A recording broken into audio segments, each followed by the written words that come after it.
Welcome, Samir. And look, that's enough of me talking. Why don't you tell everyone a little bit more about who you are and what you do? Thank you, Adam. What a glorious introduction. Thank you, first of all, so much for having me on the podcast. It feels a true privilege and an honour to be here. So thank you very much. And you mentioned all the experience there and been there and done that. I think there's still lots of more doing to be done, which is really exciting. But definitely, in terms of been there, I've got the grey hairs to show for it. So lots that's happened in the last sort of 18 years of my journey being involved in care homes and trying to help out as much as we can with the Care Association for the last 11 years. But yeah, a lot of challenges, a lot that's gone on in the last 18 years. And I think, unfortunately, it looks like those challenges might well continue into the future. But hopefully you can give a bit of thought and a bit of insight today with you around relationship building with local authorities and the importance around that. But again, thank you so much for having me. Yeah, no, great, Samir, great. So thank you. Well, let's get straight in. So where, for those providers listening, and they'll all know what their relationship is like with their local authorities, the ups and downs of that. And there's always challenges, as we all know. Where do care providers start on how to build productive relationships with their local authorities? I think one of the things that we kind of struggle with as a sector overall is getting this engagement and actually making the time for ourselves to make these relationships and create the relationships, and therefore hopefully have a meaningful outcome whereby both parties can understand one another's issues and problems and challenges. And I think it's also really important that we go in with a mindset of sometimes it's okay not to agree. But that doesn't mean there can't be a relationship and there isn't a relationship that can be had. I think that mutual respect and that professional attitude of understanding one another's problems is really important in trying to build those relationships. And actually, that's kind of why I wanted to get involved in the Care Association, because I think one thing as a sector that we can definitely still do better at and improve upon is this sense of collectiveness and working together to help put our case forward, whether that is locally to our local commissioners or local authorities, but actually at a national level as well. So that was kind of my driver, having been in the sort of care home industry for about 4 or 5 years, then wanting to get involved locally in the Care Association in Hampshire, and met some amazing people, learned an awful lot from other providers as well, which I think is really important in that early journey, trying to glean some of their knowledge. And again, as you say, learn from others is really, really important. Then to progress in that role to then actually taking on some responsibility with dealing with the local authorities for fee negotiations, which I've done for the last sort of 8 years at Hampshire Care Association. And then I had the privilege of being elected chair of the association as well, which I did up until about 18 months ago, during that really challenging time that we all had, that little pandemic that hit us all for a couple of years. That little thing. So that was a real, really good way to get a really good understanding of the sector and working with others, which I think is really, really important for us now moving forward. But look, coming back to your original question in terms of relationship building, I don't think there is a secret. It's time. I think it is allowing ourselves space to make those connections, have those conversations. And again, one thing I was really keen on doing when I came into the role with Hampshire was actually to have set schedules for the year. So sitting down with the commissioners and actually planning out the next 12 months of when we'll be meeting, what those topics of discussion will be, ensuring that we've got the information as a local care association in terms of the challenges that our members are facing. And again, that's why I'd urge everyone, if you're not in contact with your local care association, please do use them, because they are doing some amazing work up and down the country to really help fight our cause as a provider. So if I put my provider hat on, sometimes it's difficult to stick your head above the parapet and be the one to go, this is wrong with a local authority, or, there's room for improvement here, or why aren't they meeting our need here? Actually, by using the Care Association as your voice to actually get some of those challenges across would be another really good top tip I'd recommend to you. I see. Yeah. And just very, in terms of the Hampshire Care Association, just a few more details about that. So how many members do you have? How many providers do you represent? That kind of thing. Sure. So we represent about 450 care providers in the county of Hampshire. Right. Okay. So that represents probably about 63% of the market within Hampshire. So fairly good representation. And that's built over time. And again, recently in the last years, where we know the financial struggles that providers have maybe had, with the increasing interest rates, living wage obviously going up, all these things we're all really, really aware of. So we were fortunate enough for the last 2 years to have actually been able to offer free membership. So again, in a bid to try and encourage that engagement from providers. So look, as I say, one of the big takeaways, hopefully from all of you today, if you can contact your local care association and start building some voices and representation with them and really engaging with them, no doubt they can help you in terms of that communication back to the local authorities, to the NHS, to all the commissioners out there in getting our point across when it comes to fees. Yeah, I see. And tell me about how in reality this relationship works. Is this so you have 450 members, and essentially you represent them, and I don't know how many local authorities, but it'll be one, right, in Hampshire? Is that correct? Actually, we've got Southampton City Council, and we have Portsmouth City Council as well. So Right, so yeah.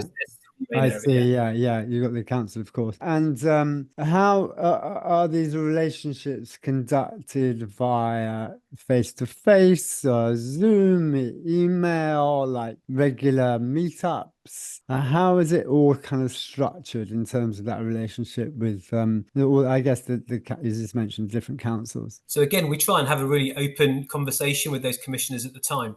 So where do they feel they get their value? Some of them might say we need to meet once a year. Yeah. I think I'd probably push back on that and go, no, once a year isn't enough. It might be that it's 2 monthly or at least quarterly. Right. But again, getting together at that beginning of the financial year to set out that roadmap is really, really important. It's something that works for both of you. We're all busy. We've all got stuff going on. And generally people that work for the care associations are giving their time up for free and are volunteers. Yeah.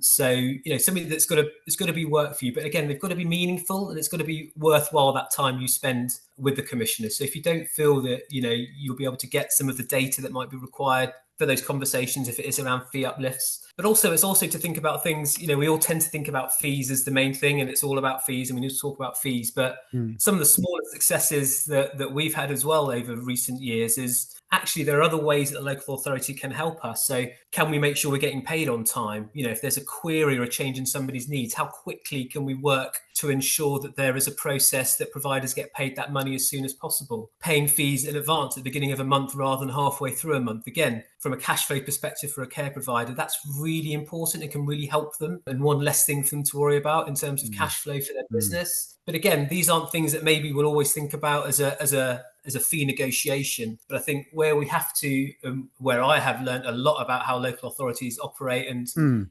understanding the challenges they have as well. Sometimes these are things that we can talk about and maybe help with introducing new systems that actually ultimately, as a provider, help reduce our costs. So if we're not having to do as much credit control and chasing and what have you, actually that's a small win for us, right? And that we haven't got that cost internally to raise that statement or to make that phone call to chase up payment. So I think there are other things sometimes we can think about that are advantageous for providers. Yeah, I see. And again, just talking about those meetings, are these held face to face? Are they by email? Are they Zoom? Are they what kind of? Generally, we try and meet every quarter face to face. So I think it's nice to sit down over a table. And again, we'll invite commissioners come to our offices at Hampshire Care, or we'll take the time to go to them. And again, it just helps build that relationship, understanding one another's issues and needs, and taking the time to see sort of environment that we're working, etc. So we'll do a blended approach, where it might be that actually certain dates don't work out, not an issue, we can get together on Teams on that occasion. So a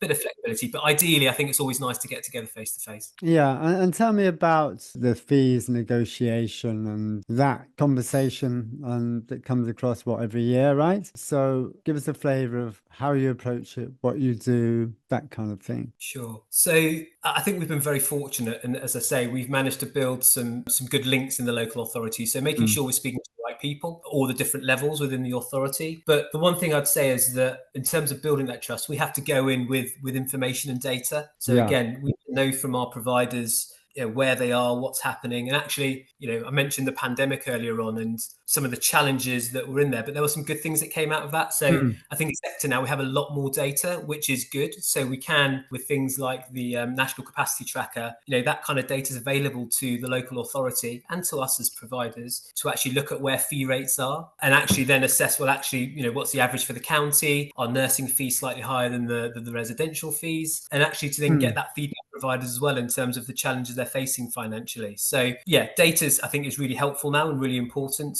And that, and as I say, that's the kind of like provides just a clearer picture of where you stand as providers. That's what we're looking at here. So it's like, well, here you go. This is our situation. Absolutely. Yeah. And then of course, the local authorities will come in with the challenges which have been considerable over the last sort of 13, Right. 14 years they have in terms of thing, right? So there is only a certain amount of pot they've got to share around. And I think one of the things, as I say, I've learned a lot from working with them over the last years is actually getting a better understanding for some of how that system works. And as you say, the challenges they face and some of the tough decisions they have. And as we all know in the press at the moment, there have been some real local authority challenges up and down the country from Nottingham that have had to call in from some assistance and administration. It's not a job, it's a tough job some of these guys have. But as I say, what I'm trying to get at from us is that we need to go in well armed, understand the sector, understand the challenges within the sector, whether it is recruitment, whether that is funding or training. And sometimes there are some little bits that maybe won't affect the overall fee in terms of an uplift. And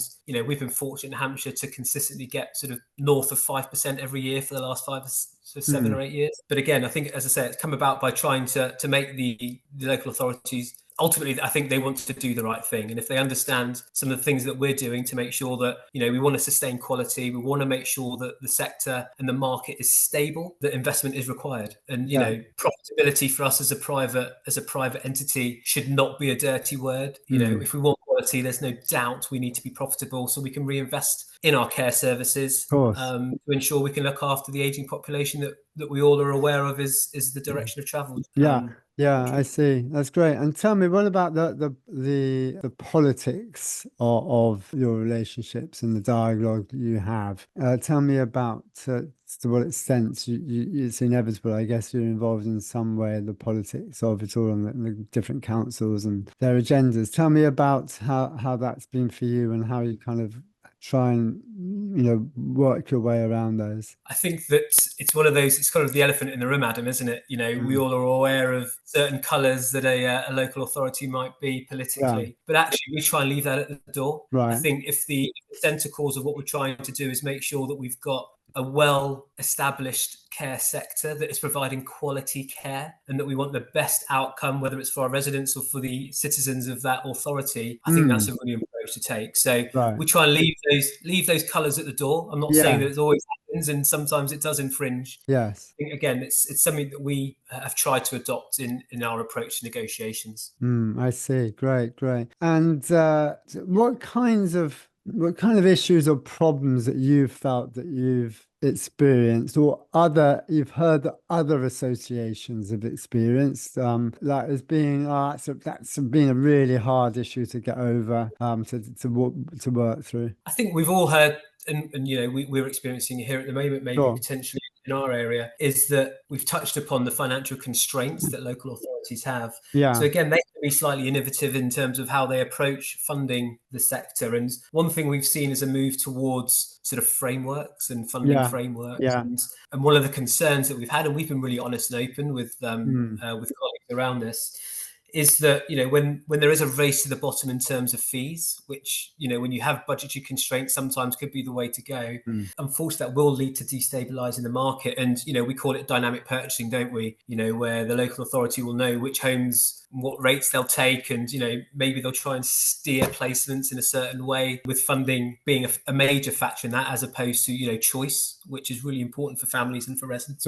So I think there's undoubtedly that this dynamic purchasing or reverse eBay, that's out there. It is a worry for me that it will lead to a sort of a race to the bottom in terms of fees, which I think is dangerous for us as a sector. So, set aside the individually and the profitability aspect of it, there is no doubt that, if we can't ensure we've got a well-trained, knowledgeable workforce that's fit for purpose, quality will decrease. And I think, unfortunately, that is linked to funding. Yeah. And tell me about commissioners. You've got to know them very well. What are your thoughts about commissioners, how they are, and what are they like as a breed of professional? I think it's like in any walk of life, right? You get all different types of people, and sometimes they change as well, which can be a challenge, but can also be a good thing and an opportunity. So having to reinforce those relationships is really really important. But I think, as I say, one of the things is to actually invite them into understanding sometimes the reality of what goes on the floor.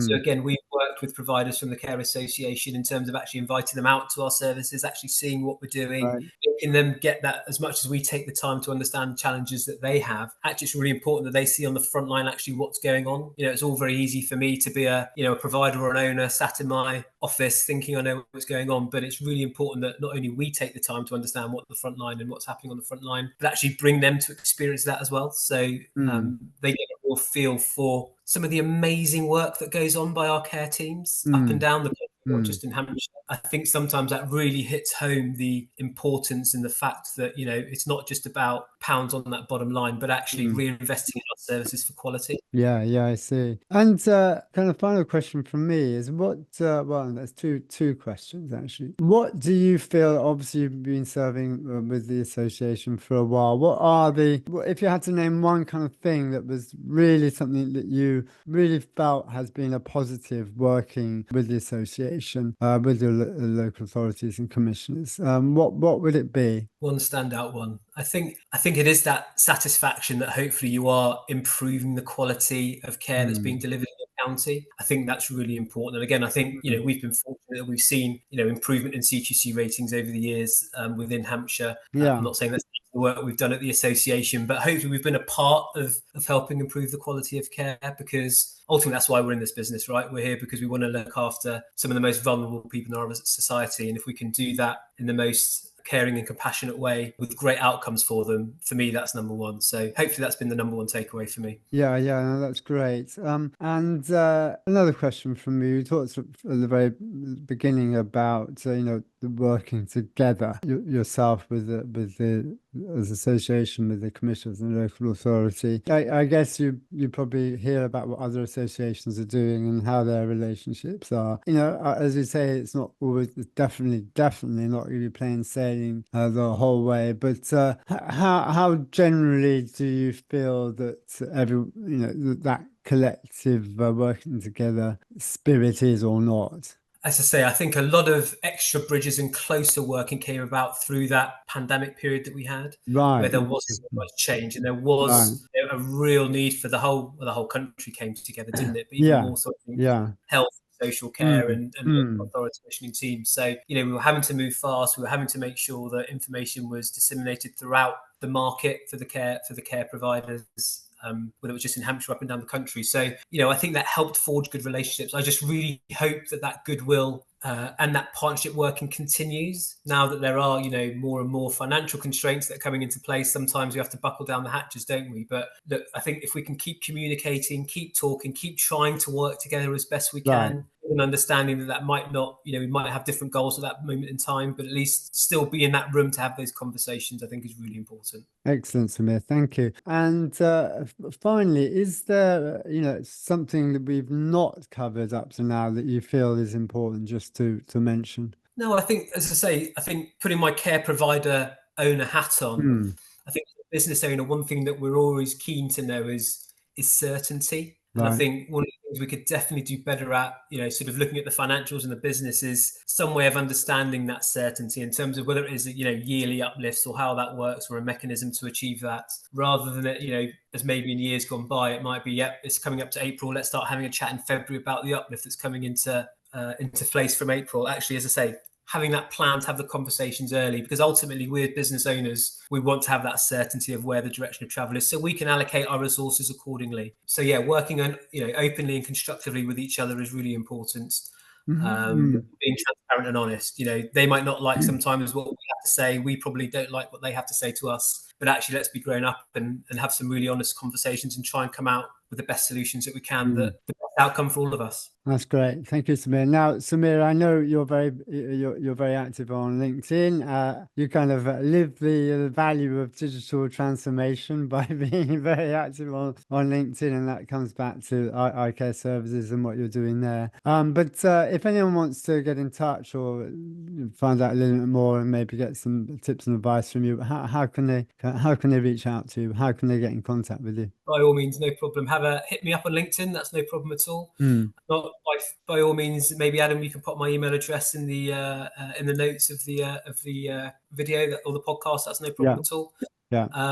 Always really happy to speak to other providers, learn from one another. I think it's a really important aspect of our sector in terms of sharing our knowledge and sharing our understanding so that we can all, as I say, work together to get better and improve the services that we have and the outcomes for our residents. Great. Samir, thank you so much for being a guest on the Care CEO Success Stories podcast. Absolute pleasure. Thanks so much for having me, Adam. Thank you.